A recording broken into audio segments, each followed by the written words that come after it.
Hello, and welcome back to my first book review, but I've been doing them for a while, just kind of took a break. So, I am Jen. I'll be doing book reviews, maybe joined by some Beagle friends, we'll see.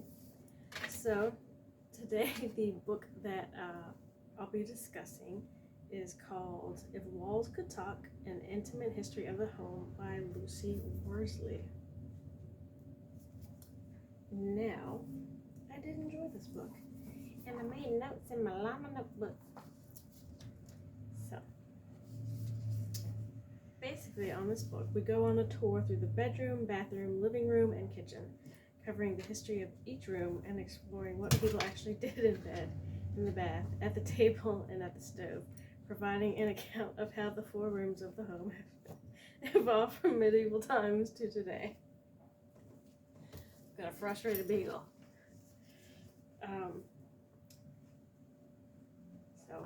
Quote, I am quite at a loss to account for the general practice of sending infants out of doors to be suckled by another woman. So, being that the age of the 17th and 18th centuries were the golden age of wet nursing, breastfeeding wasn't very common, so babies were given to others for proper raising. Quote, Bernardino Ramazzini gave a list of medical risks to the breastfeeding mother. She might face problems when the milk is too abundant, when it curdles in the breast, when these become inflamed, or she might suffer from an abscess or cracks in the nipples. The curdling in the boob sounded horrific, so of course I had to look it up. And I found on the New Jersey Department of Health website, it says that a myth is a mother's milk will go bad if it stays in her breast or if she gets scared or angry. But the fact is that human milk is always fresh and cannot spoil in the breast. Feelings cannot change the composition of human milk. If a mother is upset, her milk will flow. Her milk flow may be slower, but the milk is fine. So there's that information that was, one of those things you don't want to know, but you do. It's like a train wreck. It was like that. So also in talking about undies, it spoke of the Rational Dress Society, which was founded in 1881 in London as part of the movement for Victorian dress reform. Its purpose was as follows. The Rational Dress Society protests against the introduction of any fashion in dress that either deforms the figure, impedes the movements of the body, or in any way tends to injure the health. It protests against the wearing of tightly fitting corsets, of high-heeled shoes, of heavily weighted skirts as rendering healthy exercise almost impossible, and of all tie-down cloaks or other garments impeding on the movement of the arms. It protests against crinolines or crinolets of any kind as ugly and deforming.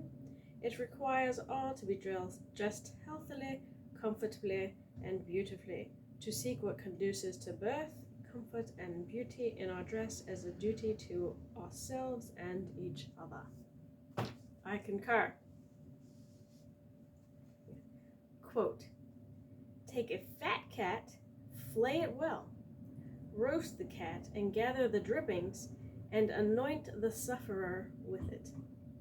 That's from a 14th century recipe for a medicine to treat a throat abscess.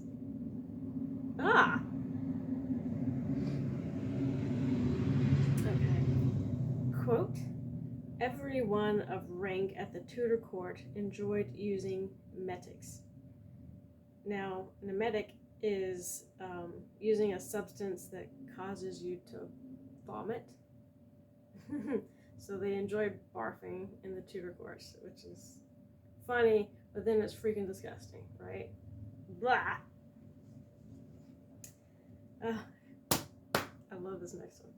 So this next quote is, Your breeches and your very balls be blessed, which is a 14th century compliment. And please, dear God, whoever is watching this, if you're coming to the wedding, please say that. Please, please. I really, really want that to be said at the wedding because I think that'll be hilarious. Quote, Samuel Pepys, I hope that's how you say his name. I forgot to look it up before I, started this because, we just do a one and done here. Anyways, Samuel Pepys recorded taking real pleasure in a broken night.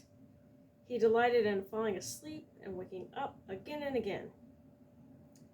And then his comment, Mr. Pepys, there being now and then a noise of people stirring that waked me, and then it was a very rainy night, and then I was a little sleepy, that what, between waking and then sleeping again, one after another, I never had so much content.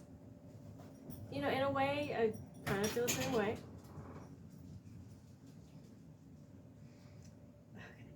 Quote, the evil smells and displeasant airs of Anne of Cleves caused Henry VIII to be unable to consummate his fourth marriage.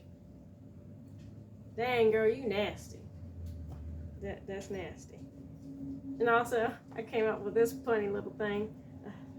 Her stink cleaved to her.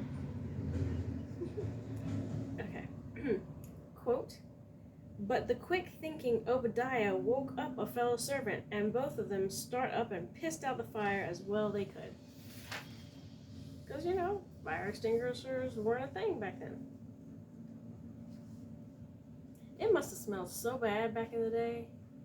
Like, I have a sensitive nose, and just smells nowadays bother me, but back in the day, that's why I wasn't born back in the day, because my nasal passages could not have handled it. I would have lost my mind. Quote, the Jacobean Thomas Overby ranted about the putrefied breath of old men, their annoying habit of coughing after each sentence, and of wiping their dribbled beers. Jesus. I got the feeling, dude. I know how it feels. I'll be there. Quote, the medieval theory of the four humors worked against women too. Once they were no longer producing milk or monthly blood, their bodies were thought to be drier and therefore more like men's. What the French does.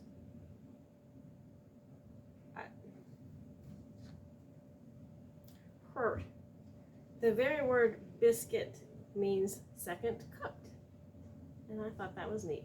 But now that I say that, it sounds stupid. Moving on.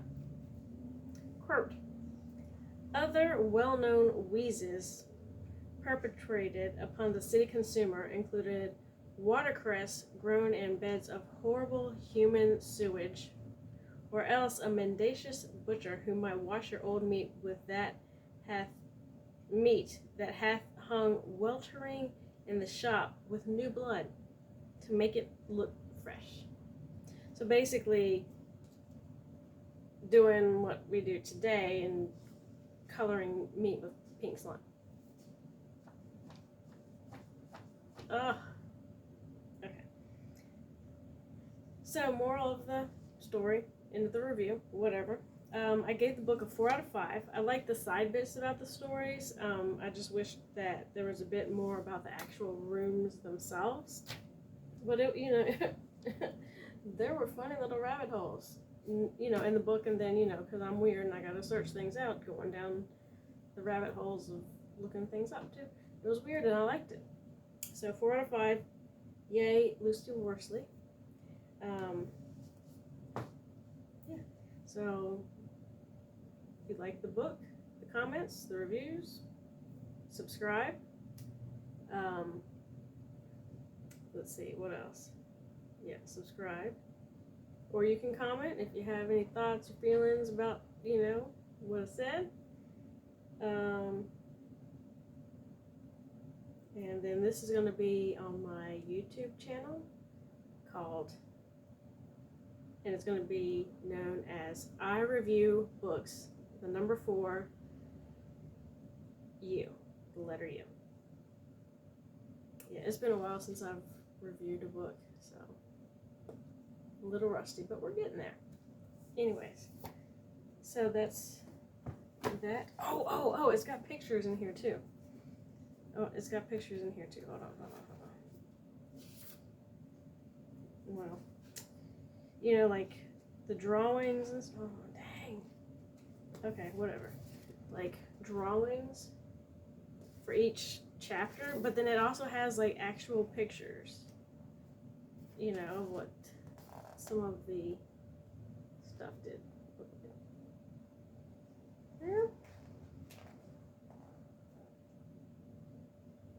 So that's always good and informative. The next book that I'm going to be discussing is called Candy, A Century of Panic and Pleasure by Samira Kawash.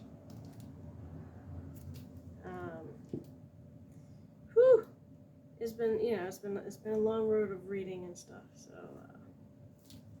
it's taken a while to get back into the swing of things, but we're getting there. So, thanks for watching, and I'll talk to you guys later. Bye!